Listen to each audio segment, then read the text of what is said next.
조갑제 TV 시청자 여러분 안녕하십니까? 2022년 8월 30일 오후 3시 반입니다. 정권 교체가 이루어진 지가 이제 석 달이 지났는데도 불구하고 정권 교체의 실감이 나지 않는다는 사람들이 많습니다. 실감이 나려면 어떻게 해야 되느냐?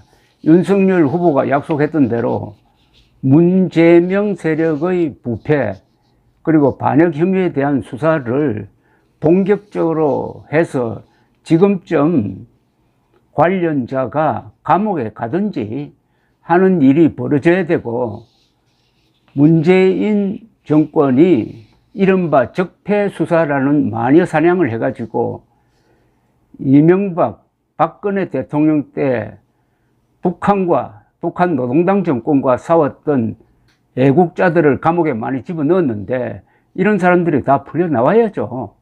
첫째, 이명박 전 대통령이 왜 지금 감옥에 있습니까? 그리고 김정은이가 가장 미워했던 이병호 전 국정원장이 80을 넘긴 나이에 왜 지금 감옥에 있습니까? 원세훈 전 국정원장은 지금 감옥 생활 한 6년을 보내고 아직도 나오지 못하고 있습니다. 그러니까 아직도 문재인 정권 시절에 살고 있는 기분이 든다 이겁니다. 정권 교체의 실감이 나지 않으니까 지지율이 떨어지지 않을까요? 그런데 오늘 윤석열 대통령이 이재명 신임 더불어민주당 대표에게 축하난을 전하고 전화통화를 하는 과정에서도 아주 그런 끄림칙한 느낌이 듭니다. 자기가 대통령이 되면은 대장동 사건의 주범인 이재명 당시 후보를 잡아넣겠다는 취지의 이야기를 한 적이 있습니다. 그런데 좋은 게 좋다는 식으로 이렇게 화기애애한 전화를 하면은 지금 이재명 관련 수사를 하고 있는 검사들이, 그 눈치 빠른 검사들이 수사에 속도를 낼 수 있을까요? 김은혜 대통령실 홍보수석은 서면 브리핑에서 윤 대통령이 이진복 정무수석을 통해 이재명 민주당 신임 대표께 축하난을 전달하고 전화 통화를 했다고 했습니다. 이진복 정무수석이 윤 대통령에게 전화를 걸어 이 대표를 바꿔주는 형식으로 통화가 이루어졌답니다. 윤 대통령과 이 대표의 통화는 3, 4분간 이어졌다고 하는데, 박성준 민주당 대변인은 이진복 수석이 대통령께서 통화하고 싶어 합니다 라고 말하니 이재명 대표가 네 좋습니다 라고 흔쾌히 수락했다고 설명을 했습니다. 적석 통화를 했다는 이야기죠. 윤 대통령은 이재명 대표에게 당선을 축하드립니다. 당 대표직을 수행하시는 데 있어 도울 일이 있으면 저도 돕겠다. 무엇보다 경제가 어려운데 민생 입법에 초당적인 협력을 부탁드린다고 했습니다. 이 정무수석은 이날 비공개 회동 후 취재진과 만나 윤 대통령이 먼저 축하 인사를 전했고, 날짜는 정해지지 않았지만 두 분간 통화에서 빠른 시간 내에 만날 수 있는 자리를 만들어 보자고 했다고 밝혔습니다. 이어서 양산을 어제 다녀오셨는데 문재인 전 대통령 내분 안보가 괜찮으신지 묻고 싶다며 당이 안정되면 가까운 시일 내에 여야 당 대표님들과 좋은 자리 만들어 모시겠다고 윤 대통령이 이야기를 했다는 겁니다. 자, 윤 대통령이 이재명 대표에게 양산을 어제 다녀오셨는데 문재인 전 대통령 내분 안보가 괜찮으신지 묻고 싶다. 이런 이야기 왜 합니까? 아니, 이런 이야기 하라고 지금 윤석열 씨를 대통령으로 뽑았습니까? 아니, 문재인 전 대통령 내분 안보가 괜찮으신지 물어야 합니까? 자기가 잘 해줬잖아요. 경호 영역을 수백 미터 확장시켜가지고 앞에서 마이크 들고 시위하지 못하도록 막아주었지 않습니까? 그리고 한덕수 국무총리를 보내가지고 또 인사도 했지 않습니까?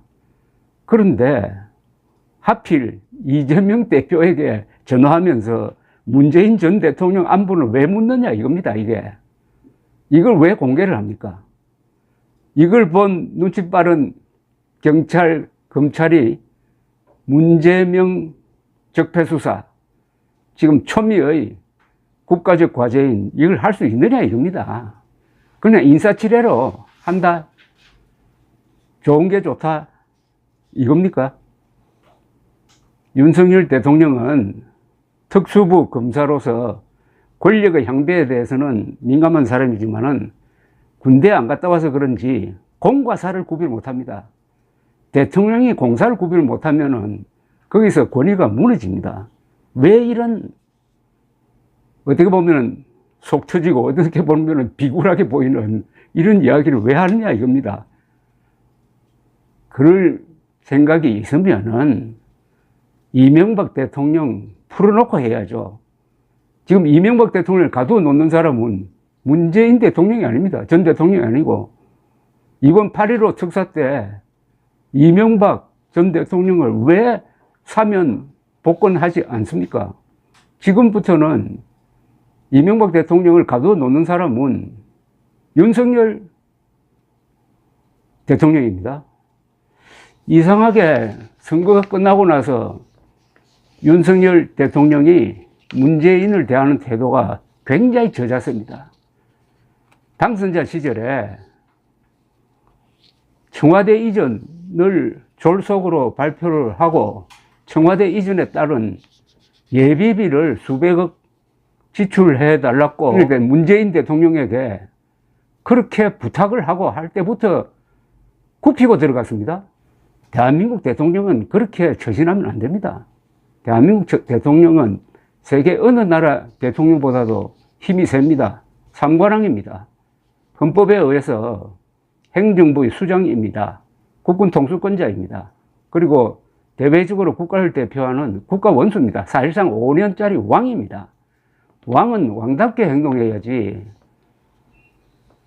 하여튼 요사이 여러 상황이 복잡한데 또 하나 의문이 듭니다. 아니, 이재명 대표에게는 전화하면서 이준석 당대표에게는 전화 안 합니까? 그 균형이 맞습니까? 이준석 당대표에게 전화할 기회가 꼭 몇 번 있었지 않습니까? 징계를 받아가지고 6개월 당권 정지가 됐을 때 그때 전화를 했어야죠. 정권 교체를 위해서 콤비가 돼가지고 열심히 뛰던 당대표가 6개월 당원권 정직되면은 위로 전화를 한번 해야 그게 인간 아닙니까? 그게 의리 아닙니까? 기본적인. 그리고 그 이후에 이준석 당대표는 조용하게 지냈습니다. 이게 최근 분란이 난 것은 이준석 때문이 아니었습니다. 조용하게 전국 돌아다니면서 자명을 하는데 느닷없이 윤석열 대통령이 권성동한테 문자 메시지를 보내가지고 내부 총질이나 하던 당대표가 바뀌니 당이 잘 돌아갑니다 라고 한 게 노출되면서부터 시작된 것 아닙니까? 바로 그 직후에 윤석열 대통령이 이준석을 만나든지 전화를 해가지고 아 그게 내 뜻이 아니다. 그게 노출돼가지고 참 민망하게 되었다. 요 정도 이야기는 해야 되는 것 아닙니까? 그게 사람 사는 관계 아닙니까? 더구나 이준석 당대표가 없었으면은 윤석열 당선은 불가능했다는 것은 그 명백한 사실 아닙니까? 그걸 부정합니까? 아니 2030 세대에서 지금 윤석열 지지율이 몇 %입니까? 20% 밑돌고 있잖아요. 갤럽조사에 가면. 그런데 지난 대통령 선거에서는 50% 득표를 했잖아요. 2030 세대. 여기에 이준석의 역할이 없었다고 봅니까? 그래서 전화는커녕 이제 그 뒤부터 이준석 몰아내기에